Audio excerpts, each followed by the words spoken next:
Depois de 3 episódios seguidos focados em intensidade, lutas e momentos grandiosos, Sousou Frieren volta à normalidade com o episódio 11, focando nas relações e profundidades dos personagens. Mas parando para pensar, se você não estiver tão envolvido com eles ou a história, você pode ter achado ele fraco. Mau gosto não se discute. Depois da batalha contra a Aura, os outros encontraram a Frieren rezando pelos soldados do norte. A cena serve para concluir um dos passos dela entendendo e se aproximando dos outros. Antes, ela destruiu o exército sem piedade ou remorso. Mas a bronca do Himmel mudou a sua atitude, talvez de forma superficial.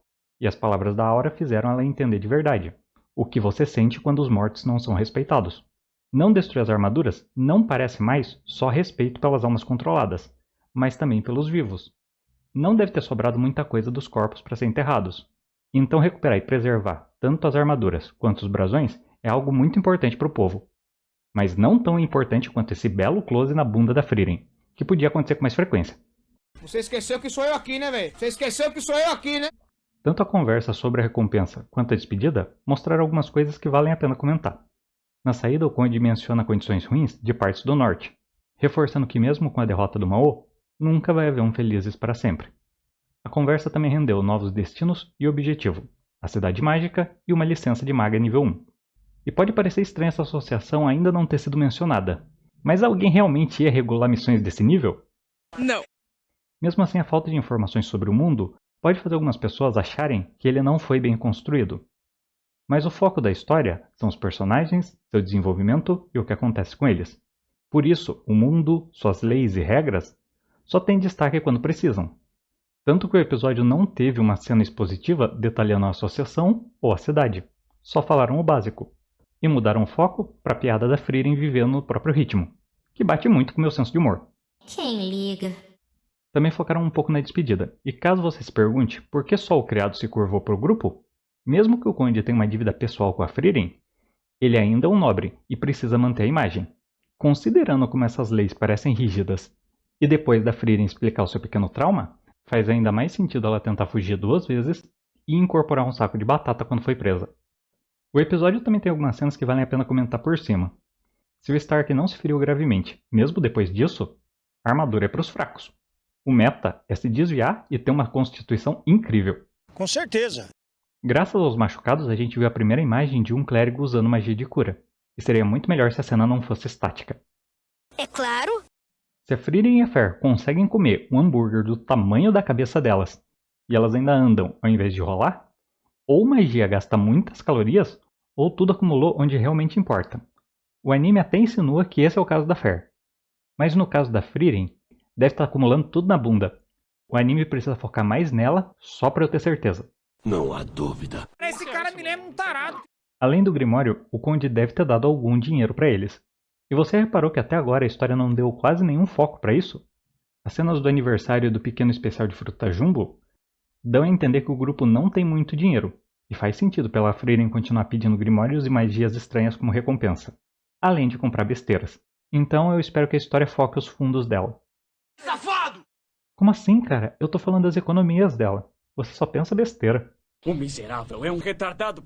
Continuando, a Flame não parece o tipo que deixou uma fortuna para aprendiz, e a Frieren deve ter recebido uma recompensa por vencer o Mao. Mas como disseram que o rei era meio mão de vaca, mesmo que ela tenha economizado, é difícil imaginar que durou quase 80 anos. E o aparente desapego com o dinheiro da Frieren parece muito contraditório ao gosto dela por tesouros, bem representado por ela entrar de cabeça em todo mímico que aparece. Deve ser o gosto pelo diferente e desconhecido. Acho. O começo da segunda parte nos lembra de 2 fatos. Primeiro, diferente do que muita gente faz parecer, às vezes eu incluso, Frieren não é uma história lenta que quer te fazer chorar. Bom, às vezes é.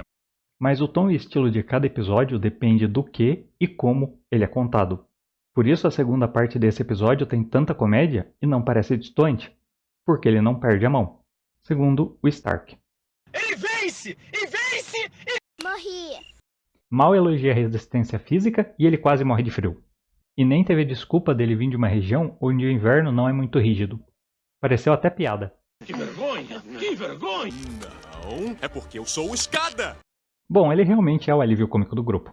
Então dá pra relevar a coerência dessa cena, mas só porque ela foi engraçada. Mas o coitado é tão azarado que ele passa um tempão andando só com mulher. E na hora em que ele precisa de um corpo para esquentar ele, aparece um macho bombado. Tenho azar no jogo, azar na sorte, azar no azar. Mas eu acredito que muita gente trocaria de lugar com ele. Garotinhas fofinhas, tô fora. Pego meus homens musculosos e vou embora. E mesmo que a apresentação do Crafton tenha sido cômica, essa não é a função dele. Ele é o primeiro elfo que a Frieren encontra em mais de 400 anos, e diferente dela, ele é muito mais comunicativo, aberto aos outros e um devoto da deusa. As roupas dele parecem de um padre, mas ele se diz um monge, e com base nos músculos, e alguns princípios básicos de D&D, ele deve lutar corpo a corpo. A participação dele também serve para destacar passado, devoção e a vida dos elfos. A história dá a entender que ele não é apenas forte, mas alguém que fez grandes coisas no passado, talvez até um herói ou uma lenda viva, e mesmo assim ele foi esquecido. Na fé, encontrou um sentido e razão para seguir em frente, a esperança que a deusa irá reconhecê-lo, não com bens ou títulos, mas simplesmente valorizando seu esforço. E mesmo que nem todos se importem em marcar a história, ninguém gosta de ser esquecido, principalmente quem realiza vários feitos em uma longa vida.